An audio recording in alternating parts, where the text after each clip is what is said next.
Hi friends, welcome to my channel Lakshminarayana వండబల్య్. నేను మీ లక్ష్మి. ఇప్పుడు నేను చేసే రెసిపీ బాదుషా.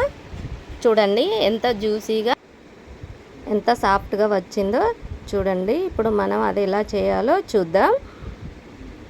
మైదాపిండి 1 కప్పు తీసుకోవాలి, చిటికెడు ఉప్పు, half teaspoon baking powder, చిటికెడు బేకింగ్ సోడా, హాఫ్ కప్పు నెయ్యి వేసుకొని ఆ పిండిలో ఇమిడే వరకు అలా కలుపుతూ ఉండాలి.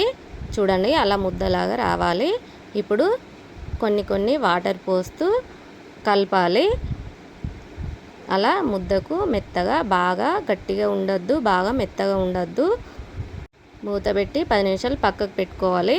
స్టవ్ మీద ఒక గిన్నె పెట్టి 1 కప్పు చక్కెర తీసుకొని హాఫ్ కప్పు నీళ్ళు పోసుకొని దాన్ని మరిగించాలి. ఫ్లేవర్ కోసం 3 యాలకులు వేసుకోవాలి. అలా జిగురుగా రావాలి. బాగా నీళ్ళలాగా ఉండద్దు, బాగా ముదురు కూడా రావద్దు. ఇప్పుడు 1 టేబుల్ స్పూన్ నిమ్మరసం వేసుకోవాలి. వేసి కలపాలి. పాకం గట్టిగా కాకుండా ఉంటుంది. మూత పెట్టుకొని పక్కకు దించేసుకుందాం.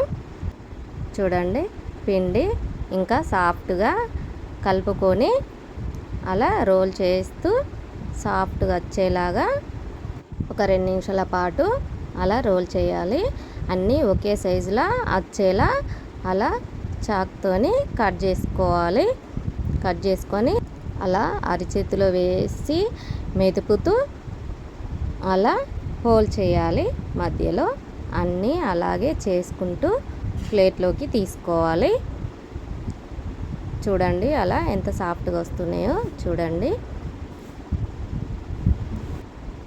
ఇలా అన్నీ చేసుకుంటూ అలా హోల్స్ చేసుకుంటూ ప్లేట్లోకి తీసుకోవాలి. ఇప్పుడు ఒక కడాయి పెట్టి అందులో ఆయిల్ పోసి, ఆయిల్ ఎక్కువ వేడి కావద్దు, కొంచెం వేడి ఉండగానే అందులో ఒక్కొక్కటి మనం చేసిన బాదుషా అందులో వేసుకోవాలి. పైకి వాటంతటా అవే తేలే వరకు మనం కదపద్దు. లో ఫ్లేమ్లో పెట్టి మనం అటు ఇటు తిప్పుతూ ఫ్రై చేసుకోవాలి. అవి గోల్డ్ కలర్ వచ్చేంత వరకు ఫ్రై చేసుకుంటూ ఉండాలి. వాటిని అటు ఇటు తిప్పుతూ లో ఫ్లేమ్లో. చూడండి గోల్డ్ కలర్ వచ్చాయి. ఇప్పుడు మనం పాకం చల్లారితే మళ్ళీ కాస్త వేడి చేసుకొని వేడి బాదుషాను ఈ వేడి పాకంలో వేయాలి. మనం చూడండి ఎంత బాగా వచ్చాయో. అన్నీ తీసుకుంటూ అలాగే అందులో పాకంలో వేయాలి. అటు ఇటు పాకంలో వాటిని తిప్పుతూ ఉండాలి. అన్నీ ఒకసారి తిప్పి క్యాప్ పెట్టి 10 నిమిషాలు పక్కకి పెట్టుకోవాలి. ఇప్పుడు మళ్ళీ 10 నిమిషాలు అయిన తర్వాత మళ్ళీ తిప్పుకోవాలి. ఎందుకంటే అటు ఇటు పాకం పీల్చుకుంటుంది అన్నట్టు.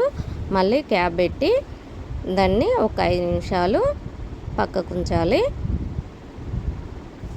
ఆ తర్వాత ఒక బౌల్ తీసుకొని అందులోకి తీసుకోవాలి. అన్నీ అలా తీసుకోవాలి. తీసుకొని మిగిలిన పాకం ఉంటుంది కదా, అది కూడా ఆ బౌల్లో పోసుకోవాలి.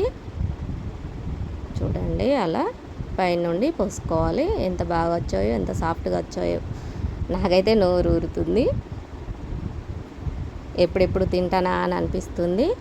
చూడండి జ్యూసీగా ఎంత బాగా వచ్చాయో. లోపలి వరకు ఆ పాకం కూడా పీల్చుకుంది. చూడండి ఇప్పుడు ఒక ప్లేట్ తీసుకొని అందులో బాదుషా పైన కుడకపొడి, బాదం, కాజు, కిస్మిస్లు, పొద్దుతిరుగుడు ఇత్తులు అవి వేసి గార్నిష్ చేసుకోవాలి. గార్నిష్ చేసుకొని పిల్లలకి ఇలా పెడితే చాలా ఇష్టంగా తింటారు. ఫ్రెండ్స్, మీకు ఈ వీడియో కనుక నచ్చితే లైక్ చేయండి, షేర్ చేయండి, సబ్స్క్రైబ్ చేసుకోండి ఫ్రెండ్స్. మీకు ఈ వీడియో నచ్చితే కామెంట్